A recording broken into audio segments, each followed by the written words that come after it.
Hi friends, welcome to serial அரங்கம். இந்த serial அரங்கத்துக்கு உங்கள் எல்லாரையும் அன்போடு வரவேற்கிறேன். இப்போ நம்ம பார்க்க போகிற சீரியல் ரிவ்யூ என்ன தெரியுமா? காதல் காதல் காதல், புத்தம் புது சீரியல். இதோட ரிவ்யூ தான் வந்து பார்க்க போகிறோம். ஆல்ரெடி நம்ம டெய்லி இதுக்கு ரிவ்யூ போட்டுட்ருக்கோம். நீங்கள் இன்னும் பார்க்கல அப்படின்ற மாதிரி தான் நம்ம சேனலை வந்து சப்ஸ்கிரைப் பண்ணி வச்சுக்கோங்க. அப்போ தான் உங்களுக்கு வந்து நோட்டிஃபிகேஷன் டக்குன்னு வரும். பெல் ஐக்கானை மறக்காமல் கிளிக் பண்ணி வச்சுக்கோங்க. இது வந்து பார்த்தீங்கன்னா லீட் ரோல் யார் எடுத்திருக்காங்கன்றது உங்களுக்கே நல்லா தெரியும். பாகியலட்சுமி புகழ், சுசித்ரா தான் வந்து எடுத்திருக்காங்க. இதில் வந்து சரண்யாவாக வராங்க. ஸோ இனிமேல் வந்து பாக்யா கிடையாது, சரண்யா. ஓகேங்களா?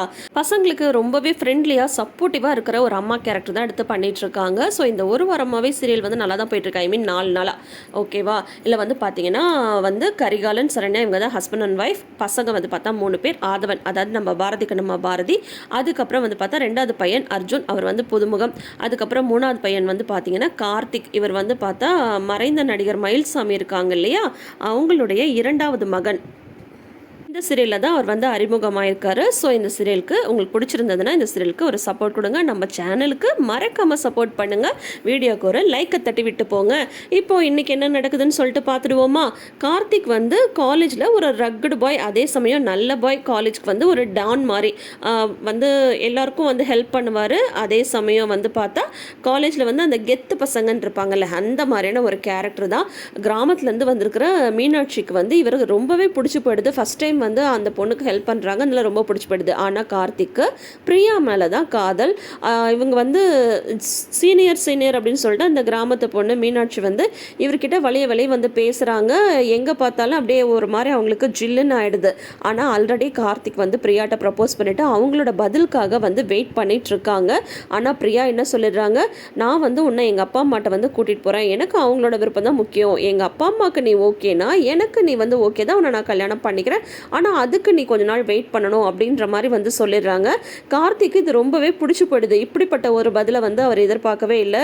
ஃப்ரெண்ட்ஸ் கிட்ட கூட சொல்லிட்டு இருக்காரு, அவள் உன்னை நல்லா அலைய வைக்கிறா அப்படின்னு சொல்லும்போது, சச்சா அப்படி இல்லைடா, அவள் என்ன பதில் சொன்னா பார்த்தியா, அவங்க அப்பா அம்மாவுக்கு என்ன பிடிச்சா ஓகேன்னு சொல்கிறா, இவ தாண்டா எங்கள் வீட்டுக்கு ஏற்ற மருமக, அப்போ அவங்க அப்பா அம்மா மேலே எவ்வளோ மரியாதை வச்சுருக்காளோ அதே அளவு மரியாதை கண்டிப்பாக எங்கள் அப்பா அம்மாவுக்கு அவள் வந்து கொடுப்பாள், அதனால் அவள் எவ்வளோ நாள் சொன்னாலும் நான் வெயிட் பண்ணுறேன் அப்படின்ட்டு பிரியாட்டையுமே வந்து சொல்லிடுறாங்க.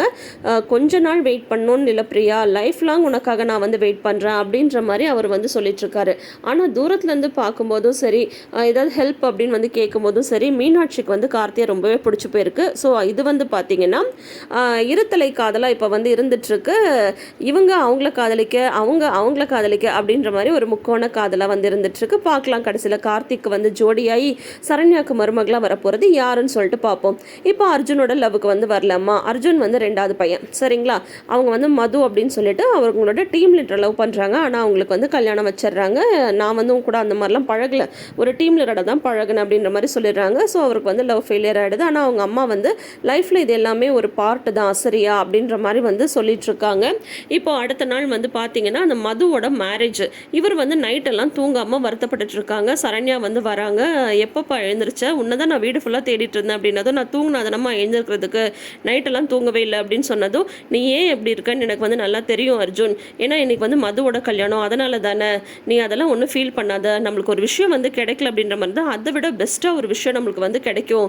ஸோ மதுவுக்கு வந்து உன்னை பிடிக்கல, அதுக்கு என்ன காரணமோ தெரியல, ஆனால் கண்டிப்பாக உன்னை பிடிச்சி ஏற்றுக்கிற மாதிரி ஒரு பொண்ணு உன் லைஃப்பில் வந்து வருவா, அவள் எப்போ வருவா எப்படி வருவான்லாம் வந்து தெரியாது, ஆனால் அவள் வந்து உனக்கு ஒரு நல்ல பார்ட்னராக இருப்பா, உன்னோட லைஃப்க்கு வந்து ஒரு நல்ல துணையாக வந்திருப்பா, அவள் எப்போ வருவான்ட்டு அதை எதிர்பார்த்து நீ வந்து காத்துட்ரு, ஆனால் நீ வந்து இன்னைக்கு கல்யாணத்துக்கு போகலையாங்கும் போது நான் எப்படிமா அந்த கல்யாணத்துக்கு போக முடியும் அப்படின்னு சொல்லிட்டு கேட்குறாங்க. அர்ஜுன், போகணும்ப்பா போகணும், நீ விரும்பின பொண்ணு வாழ்க்கையில் இன்றைக்கி ஒரு நல்ல விஷயம் வந்து நடக்க போகுது, அப்போ அவள் எவ்வளோ சந்தோஷமாக இருப்பா, நீ வந்து அவள் சந்தோஷமாக இருக்கிறத பார்க்க வேணாமா, நீ வந்து அவளை உண்மையாகவே லவ் பண்ண அப்படின்ற மாதிரி இருந்தால் அவளோட லைஃப்பில் ஒரு நல்லது நடக்கும்போது நீ போய் நின்று அதை பார்க்கணும், அதை விட பெரிய சந்தோஷம் உனக்கு என்ன இருக்க போகுது, அதோட மட்டும் இல்லாமல் அவள் கல்யாணத்தை அட்டன் பண்ணிவிட்டு நீ அவளை வாழ்த்துட்டு வரணும், புரியுதா அப்படின்னு சொல்லிட்டு சொல்கிறாங்க.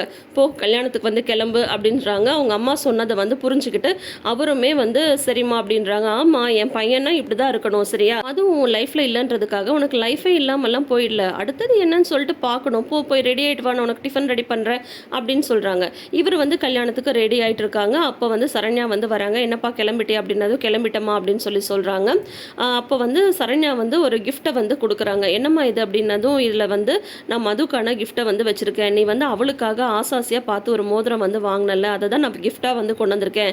இது அவளுக்குன்னு வாங்கினது தானே, அவளோட கல்யாணத்துக்கு கிஃப்ட்டாக நீயே வந்து இதை அவட்ட வந்து கொடுத்துடு சரியா அப்படின்றாங்க. எப்படிம்மா இதை கொடுக்க முடியும் அப்படின்னதும், அதெல்லாம் ஒன்றும் இல்லைடா, கொடுடா சரியா, நீ அவளுக்குன்னு ஆசையாக வாங்கினது தானே, அப்போ அவளுக்கே வந்து கொடுத்துடலாம், கல்யாண பரிசாக கொடுத்துட்டு அவளை வந்து விஷ் பண்ணிட்டு வரணும் சரியா, நீ வேறு எதையும் வந்து யோசிக்காத, எல்லாம் நல்லபடியாக நடக்கும், நீ போயிட்டு வா அப்படின்னு சொல்லிட்டு சமாதானப்படுத்தி அவங்களுக்கு தகுந்த மாதிரி பேசி பசங்களை வந்து நல்லாவே வந்து ரொம்ப பிரியமாக பார்த்துக்கிறாங்க சரண்யா. இவர் வந்து மேரேஜ்க்கு வந்து போகிறாங்க. போயிட்டா பொண்ணு ரூமில் வந்திருக்காங்க. வழக்கம் போல் ஃப்ரெண்ட்ஸ் எல்லாம் கிண்டல் பண்ணுறாங்க. அந்த பூவே உனக்காகல வரும் பாட்டு வரும் இல்லையா, ஆனந்தம் ஆனந்தம் பாடும், அந்த மாதிரி வந்து பாட்டை பாடி கிண்டல் பண்ணுறாங்க. எங்கிருந்தாலும் வாழ்க அப்படின்னு சொல்லிட்டு அந்த பாட்டெல்லாம் வந்து பாடிட்டு இருக்காங்க. அதுக்கப்புறம் வந்து பார்த்தா அர்ஜுன் வந்து மதுவை பார்க்கணும் அப்படின்னு சொல்லும்போது பொண்ணு ரூமில் அவங்க ரெடி ஆகிட்டு இருக்காங்க. அங்கே வந்து மது வந்து சரி வர சொல்லு அப்படின்னு சொல்கிறாங்க. நீ என் கல்யாணத்துக்கு வருவேன் நான் எதிர்பார்க்கவே இல்லை, நீ வந்ததுக்கு ரொம்ப ரொம்ப தேங்க்ஸ் அப்படின்னு சொல்லிட்டு சொல்கிறாங்க. ஆனால் இந்த மாதிரி ஃபீலிங்கெல்லாம் வந்து பார்த்துட்டு இருக்காத, எனக்கு இதெல்லாம் சுத்தமாக பிடிக்கவே பிடிக்காது, எப்போவுமே நான் வந்து உங்ககிட்ட ஒரு டீம் லீடராக மட்டும்தான் நடந்துக்கிட்டேன், நீ வந்து என்ன வேற ஒரு கண்ணோட்டத்தில் பார்த்தேன்னா அதுக்கு நான் எந்த விதத்துலையும் காரணம் கிடையாது, கல்யாணத்துக்கு வந்தல சந்தோஷமாக இருந்து கல்யாணத்தை பார்த்துட்டு சாப்பிட்டுட்டு போ, மற்றபடி இந்த மாதிரி ஃபீல் பண்ணிட்டுலாம் என் முன்னாடி வந்து நிற்காத, எனக்கு அது சுத்தமாக பிடிக்காது அர்ஜுன் அப்படின்னு சொல்லிட்டு சொல்கிறாங்க மது. அதுக்கப்புறம் அவங்க வந்து ஒரு கிஃப்ட் கொடுக்குறாங்க. என்னது இது அப்படின்னது அதை ஓப்பன் பண்ணி, இது உனக்காக வாங்கின மோதிரம், நீ வந்து இதை வாங்கிக்கணும் அப்படின்னு சொல்லும்போது, எனக்கு இந்த ரிங்கெல்லாம் எதுவும் வேண்டாம், கண்டிப்பாக இது வந்து உன்னை பற்றின ஞாபகத்தை ஏற்படுத்தணும், எனக்கு இந்த கிஃப்டே தேவையில்லை, வந்ததுக்கு கல்யாணத்தை அட்டன் பண்ணு அவ்வளோதான், மற்றபடி வந்து நீ உன்னோட வேலையை பாரு, நான் என்னோட வேலையை வந்து பார்க்குறேன், எனக்கு வந்து ஷியாமை தான் பிடிச்சிருக்கு, எங்கள் அப்பா அம்மாவுக்கு அவன் வந்து ஒரு நல்ல மருமகனாக இருப்பான்றதை நான் வந்து நம்புகிறேன் சரியா, அதனால நீ வந்து என்னோட லைஃப்பில் எப்போவுமே வந்து டிஸ்டர்ப் பண்ணாத அப்படின்ற மாதிரி மது வந்து ரொம்ப பாயிண்ட் பிளாங்காக வந்து பேசிடுறாங்க. அது வந்து அர்ஜுனுக்கு கஷ்டமாக தான் இருக்குது. அவர் வந்து விஷ் பண்ணுறது கை கொடுக்கும்போது கூட அந்த பொண்ணு வந்து கொடுக்குறதில்ல. அதுக்கப்புறம் வந்து பார்த்தா இவர் வந்து மேரேஜ் ஹாலுக்கு வந்துடுறாங்க. பொண்ணு மாப்பிள்ளையும் மணவரைக்கு வந்து வந்துடுறாங்க. மனசு கேட்காம மறுபடியும் சரண்யாவை கால் பண்ணுறாங்க. எங்கப்பா இருக்குது அப்படிங்கும்போது இந்த மாதிரி கல்யாண மண்டபத்தில் தாம்மா இருக்கேன் அப்படின்னதும், அந்த பொண்ணு மாப்பிள்ளையை காட்டு அப்படின்னு சொல்லும்போது அந்த மாப்பிள்ளை பையனை பார்த்துட்டு சரண்யா வந்து சொல்கிறாங்க, மாப்பிள்ளை நல்லா தாண்டா இருக்கா, ஆனால் இருந்தாலும் உன்ன மாதிரியெல்லாம் கிடையாது, நீ வந்து மதுவுக்கு ஒரு நல்ல மேட்சாக இருந்திருப்ப, ஆனால் என்ன பண்ணுறது, மதுவுக்கு வந்து ஷியாமை தானே பிடிச்சிருக்கு, அதை வந்து நம்ம இல்லைன்னு மறுக்க முடியாதுல்ல, அதனால் நீ ஒன்றும் கவலைப்படாத, நீ இருந்து கல்யாணத்தை முடிச்சுட்டு வா அப்படின்ற மாதிரி வந்து சரண்யா வந்து சொல்கிறாங்க. என்னதான் கல்யாணத்துக்கு அனுப்பிச்சி வச்சாலுமே பையன் என்ன பண்ணிகிட்ருக்கான், ஏதாவது ஃபீல் பண்ணிகிட்ருப்பானா அப்படின்ற மாதிரி நினப்பு வந்து சரண்யாவுக்கு வந்து மனசில் இருந்துகிட்டே இருக்குது. ஆனால் இதனால் பையன் வந்து எந்த விதத்துலேயும் வந்து துவண்டு போயிடக்கூடாது அப்படின்றதுல வந்து ரொம்ப தெளிவாக இருக்காங்க சரண்யா. ஸோ லைஃப்பில் அடுத்தது என்னன்றதை வந்து பார்க்கணும், இதையே நினச்சி எல்லாம் வருத்தப்படக்கூடாது, சொல்லப்போனால் மதுவுக்கு தான் வந்து லக் இல்லை உன்னை கல்யாணம் பண்ணிக்கிறதுக்கு அப்படின்ற மாதிரியெல்லாம் வந்து மனசை வந்து சூப்பராகவே தேர்த்து விடுறாங்க சரண்யா. ஸோ காதல் காதல் காதல் சீரியலோட பேஸ் வந்து காதலாக தான் இருக்குது. ஆனால் அம்மாவோட அன்பு அதில் ரொம்ப ஹைலைட்டாகவே தெரியுது. அதுலேயும் இன்றைக்கி எபிசோடில் வந்து சரண்யா வந்து பையன் மேலே வச்சுட்டு அக்கறை, அவங்க சொல்கிற அந்த ஊக்கம் கொடுக்குற மாதிரியான வார்த்தைகள்லாம் ரொம்ப நல்லா இருந்தது. இந்த சீரியலை நீங்கள் வந்து பார்த்துட்ருக்கீங்களா, உங்களுக்கு பிடிச்சிருக்கான்றதை மறக்காமல் கமெண்ட் செக்ஷனில் சொல்லுங்கள். இந்த வீடியோ உங்களுக்கு பிடிச்சிருந்தா வீடியோக்கு ஒரு லைக் கொடுங்க. நம்ம சீரியல் அரங்கம் சேனலை நீங்கள் இப்போ தான் ஃபஸ்ட் டைம் பார்க்குறீங்கன்ற மாதிரி இருந்தால் இந்த அரங்கம் வந்து நிறையணும்னா நீங்கள் வந்து சப்ஸ்கிரைப் பண்ணணும். ஸோ சப்ஸ்கிரைப் பண்ணுங்கள், சப்போர்ட் பண்ணுங்கள், பெல் ஐக்கானை கிளிக் பண்ணிக்கோங்க. அப்போ தான் நம்ம போடுற வீடியோஸ் உடனே உங்களுக்கு நோட்டிஃபிகேஷனில் வரும். தேங்க்யூ.